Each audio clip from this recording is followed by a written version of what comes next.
Baik, kembali dalam Malaysia Memilih. Antara satu fakta penting yang saya boleh kongsikan dengan anda, pengundi muda antara mereka yang besar jumlahnya dengan lebih daripada 5 juta telah didaftarkan secara automatik, ditambah lagi dengan kurang daripada 2 juta pengundi. Secara keseluruhannya hampir 7 juta pengundi muda berusia antara 18 hingga 21 tahun akan melaksanakan tanggungjawab mengundi bagi PRU yang ke-15. Itu antara perkara penting sebab dalam blog ini sebenarnya saya nak bawakan kepada anda betapa besarnya peranan pengundi muda. Walaupun ada stigma dan juga mungkin pemikiran bahawa pengundi muda belum ada sokongan ataupun belum ada antara mereka yang nak diundi, adakah melibatkan parti, calon dan sebagainya. Tetapi kita tidak boleh menafikan bahawa pengundi muda ada dalam kalangannya membentuk satu tindakan yang lebih besar dan juga wajar. Boleh dikatakan mungkin ini antara penentu bagi kemenangan parti-parti politik.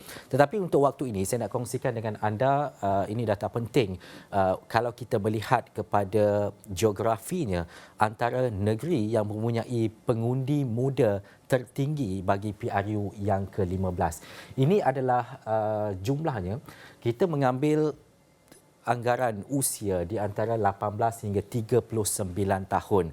Ini pecahan kepada 14 negeri termasuk wilayah persekutuan dan juga Labuan untuk kita lihat kepada jumlah sebenar pengundi muda yang ada di Malaysia. Jadi kita bahagikan kepada warna-warna tertentu. Kalau anda lihat di sebelah kiri saya ini adalah jumlahnya, yang mana wilayah persekutuan Putrajaya berada di tangga pertama dengan 59.0%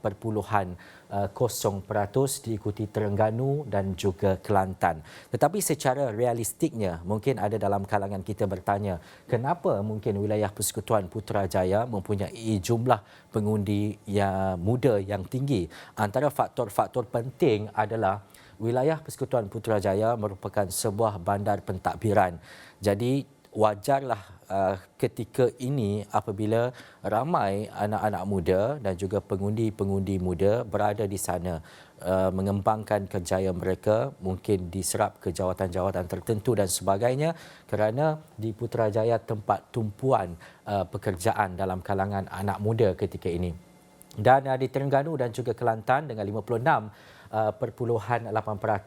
dan Kelantan dengan 55.3%. Diikuti dengan wilayah Persekutuan Labuan 55.3% dan negeri-negeri lain, dan wilayah Persekutuan Kuala Lumpur dengan 42.7%. Bagaimanapun pecahan ini kami tidak bawakan kepada anda dengan jumlah keseluruhan penduduk yang ada, tetapi jumlah keseluruhan pengundi muda ketika ini antara fakta dan juga ukurannya yang dapat kita pastikan. Tetapi antara persoalan-persoalan penting apabila kita melihat kepada angka-angka ini adalah antara angka penting untuk calon-calon bertanding dan juga parti politik mencatur siapa untuk diletakkan di kawasan-kawasan berkenaan. Ini antara dapatan dan juga jumlah yang menarik dan pastinya digunakan oleh mereka dan juga parti politik untuk menilai geografi di kawasan-kawasan tertentu. Baik, membawa cerita berkaitan dengan anak muda ini, rakan wartawan kami yang berada di Kuala Terengganu, Hafizi Rosli, telah pun bersedia di sana untuk bercakap dan juga bercerita mengenai dapatan suara daripada anak-anak muda ini, terutamanya apa yang mereka mahukan. Adakah mereka ini bersedia untuk mengundi ataupun adakah mereka ini masih berada dalam fasa untuk tunggu dan juga lihat. Jadi kita terus bersama dengan Hafizi Rosli yang kini berada di Kuala Terengganu. Silakan Hafizi. Baik, terima kasih Ehsan. Cumanya Ehsan, kalau Ehsan telah bercerita sedikit tadi mengenai data-data betul pengundi muda yang tertinggi adalah di Kelantan dan juga di Terengganu. Dan pengundi muda ini sebenarnya kita lihat kepada mereka yang berusia daripada 18 tahun sehinggalah pada usia mereka 39 tahun. Jadi ini merupakan peringkat ataupun range umur mereka. Dan kalau kita lihat, Ehsan telah menyatakan tadi, jumlah yang tertinggi adalah di Putrajaya, kedua di Kelantan dan juga Terengganu, Pantai Timur. Dan isu utama yang mereka lihat pada ketika PRU 15 ini untuk memilih calon-calon mereka nanti di kawasan mereka adalah bagaimana sebenarnya calon ini dapat membantu mereka untuk mendepani dengan beberapa isu. Mereka kita tahu belia sekarang ini telah sedang bergelut dengan beberapa isu utama seperti kos sara hidup yang tinggi, perumahan juga yang semakin mahal dan sebagainya, dan juga isu peluang pekerjaan. Kalau di Kelantan, Terengganu, isu peluang pekerjaan ini merupakan isu utama. Kerana kita tahu orang Kelantan, orang Terengganu ini banyak yang cerdik pandai. Mereka ini berkemaran tinggi. Jadi untuk memenuhi kualifikasi yang mereka ada berkemaran tinggi ini di Kelantan, di Terengganu mungkin tidak cukup. Mungkin tidak banyak seperti di Klang Valley ataupun di Lembah Kelang, dan juga di bandar-bandar utama lain seperti di Johor dan juga di Pulau Pinang. Jadi mereka berpindah ke negeri-negeri ini untuk mencari rezeki, untuk memastikan kualifikasi atau qualification mereka itu standinglah dengan pekerjaan mereka. Jadi ini merupakan isu penting yang perlu dilihat oleh pentadbir-pentadbir dan juga oleh pemimpin-pemimpin yang akan datang yang bakal mentadbir contohnya di peringkat pusat dan juga di peringkat negeri untuk menawarkan lebih banyak lagi peluang-peluang pekerjaan yang berkemaran tinggi supaya tiadalah migrasi penduduk daripada kedua negeri ini ke Lembah Kelang dan sebagainya. Dan juga kalau kita lihat isu lain sebagai contohnya adalah isu kos sara hidup yang tinggi. Walaupun di Kelantan, di Terengganu kos sara hidup yang tinggi tidaklah seperti di Lembah Kelang, tapi mereka juga menyatakan dengan kenaikan harga barang dan sebagainya ia merunsingkan mereka sendiri. Ditambah pula dengan mungkin gaji yang mungkin tidak berapa tinggi seperti di Lembah Kelang. Jadi ini merupakan isu utama yang mereka ajukan yang telah pun saya temu bual mereka. Saya sekarang ini berada di UNIZA sebenarnya, Universiti Sultan Zainal Abidin, di mana tadi juga saya telah pun melakukan beberapa temu ramah bersama dengan pelajar-pelajar mahasiswa ini.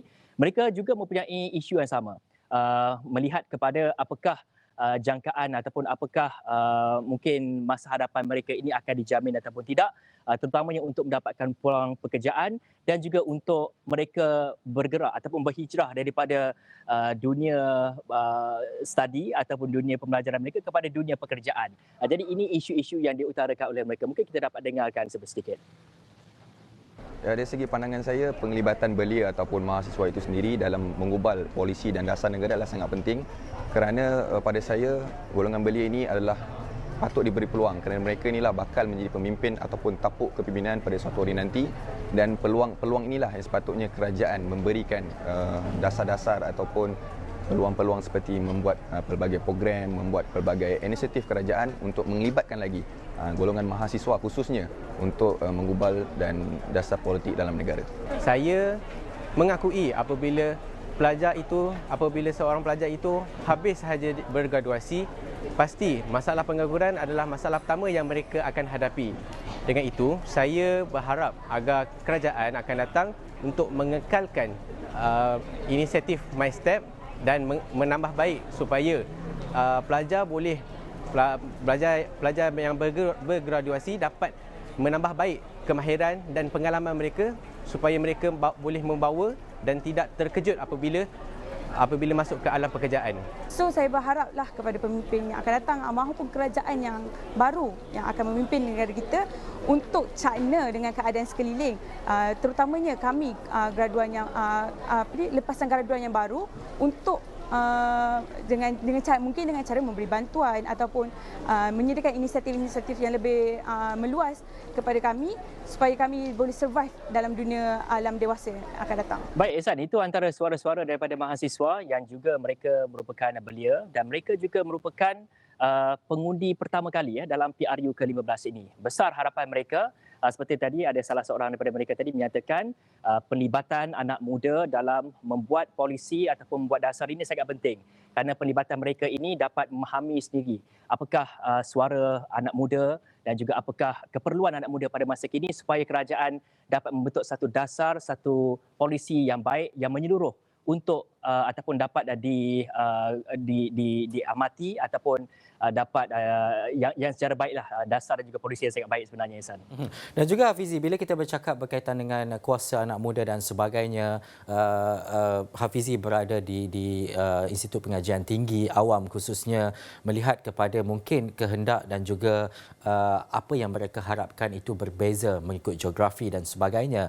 Mungkin ada dalam kalangan pemimpin atau dalam kalangan pengundi-pengundi muda di kawasan-kawasan tertentu melihat kepada centric issue ataupun local issue yang lebih luas berbanding daripada dasar dan sebagainya.